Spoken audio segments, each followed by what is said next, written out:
Hello students, welcome to my channel. आज मैं आप सभी को इस वीडियो में चैप्टर नंबर 2 की एक्सरसाइज 2.2 का क्वेश्चन नंबर 10 करवाने जा रही हूँ।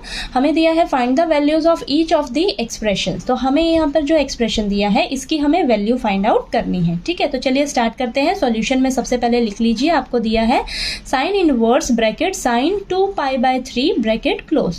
ठीक है, तो यहाँ पर एक मिस्टेक हो सकती है बच्चों से, क्या वो साइन इनवर्स और साइन आपस में कैंसिल कर सकते हैं और आंसर क्या उन्हें मिल जाएगा 2π/3। तो ऐसी गलती आपने बिल्कुल नहीं करनी है। ठीक है, तो आपको जैसे ही इस तरीके के क्वेश्चंस दिखे ना, तो आपने क्या करना है, सबसे पहले आपको ना रेंज ध्यान में आ जानी चाहिए, दिमाग में बिल्कुल आपने रेंज अच्छे से बैठा लेनी है।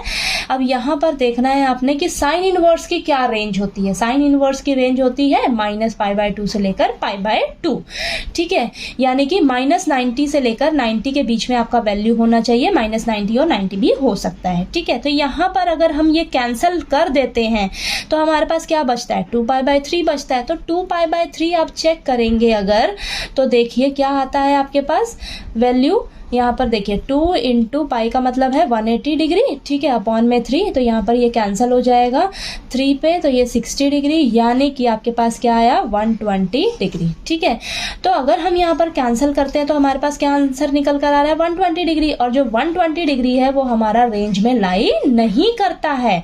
यानी कि सबसे पहले तो आप ये लिख लीजिए कि हमारा ये जो फंक्शन दिया है ये हमारा -π/2 से लेकर π/2 के बीच में लाई नहीं करता है। ठीक है, अगर ये लाई नहीं कर रहा है तो अब इसको हम कैसे सॉल्व करेंगे वो ध्यान से समझिए आप।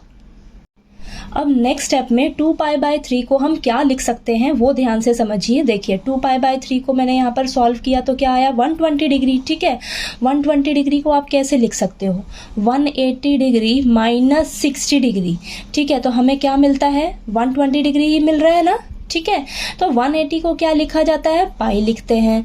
60 डिग्री को क्या लिखा जाता है, π/3।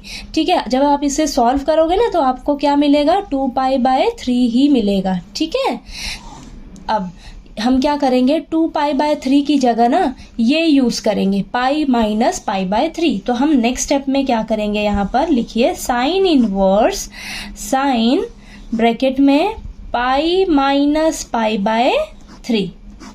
ठीक है, ये चीज क्लियर हुई। 2π/3 को हम इस तरीके से भी लिख सकते हैं। अब इसे सॉल्व करके देखोगे ना आप, तो आपको 2π/3 ही मिलेगा। ठीक है, अब यहाँ पर देखिए, अब आपके पास ये जो साइन बाहर है और अंदर क्या है π - π/3। पाई का मतलब है 180 डिग्री। ठीक है, अब 180 डिग्री में से अगर हम कुछ माइनस करते हैं तो हम किस क्वाड्रेंट में पहुंच जाते हैं, सेकेंड क्वाड्रेंट में। ठीक है, 180 डिग्री में से अगर हम कुछ माइनस करते हैं तो हम सेकेंड क्वाड्रेंट में पहुंच जाते हैं। और सेकेंड क्वाड्रेंट में आपका साइन देखिए क्या है, पॉजिटिव का है। ठीक है, तो यहाँ पर आपके पास जो सॉल्व होके आएगा वो क्या आएगा, साइन इनवर्स, यहाँ पर साइन π/3। ठीक है, यानी कि यहाँ पर आपसे क्या मिस्टेक हो सकती है, प्लस माइनस की मिस्टेक हो सकती है। तो आपने ये आपको पता रहना चाहिए कि आपका जो ट्रिग्नोमेट्रिक फंक्शन है वो किस क्वाड्रेंट में पॉजिटिव होता है और कहाँ पर नेगेटिव होता है। ठीक है, तो आपने ये अच्छे से लर्न कर लेना है। ठीक है, इस टेबल को। ठीक, अब यहाँ पर देखिए, अब हम क्या कर रहे हैं 180 डिग्री में से कुछ भी माइनस कर रहे हैं तो हम सेकंड क्वाड्रेंट में पहुंच जा रहे हैं, तो वहां पर हमारा साइन पॉजिटिव रहता है। तो हमारे पास ये यहाँ पर सॉल्व होके आएगा साइन π/3। ठीक है, अब नेक्स्ट स्टेप में क्या होगा, साइन इनवर्स और साइन आपस में कैंसिल हो जाएंगे और हमारे पास π/3 बचेगा। और यहाँ पर आप देखिए, ये जो आपका कैंसिल करने से पहले आपका ये जो π/3 है, π/3 का मतलब क्या है 60 डिग्री। तो 60 डिग्री जो है वो आपका रेंज में लाई करता है। ठीक है, तो यहाँ पर लिख लीजिए आप -π/2 से लेकर π/2 के बीच में आपका 60 डिग्री लाई कर रहा है ना। ठीक है, तो यहाँ पर ये दोनों आपस में कैंसिल हो जाएंगे, तो हमारे पास आंसर क्या निकल कर आएगा π/3। ठीक है, तो ये हो जाएगी आपकी वैल्यू इस फंक्शन की। ठीक है, तो आपको क्वेश्चन नंबर 10 अच्छे से क्लियर हो गया होगा। कहीं कोई डाउट आए क्वेश्चन में तो प्लीज़ आप कमेंट करके पूछिएगा। और वीडियो अच्छा लगे तो प्लीज़ लाइक कीजिएगा, शेयर कीजिए और ज़्यादा से ज़्यादा सब्सक्राइब कीजिएगा मेरे चैनल को। Thank you so much.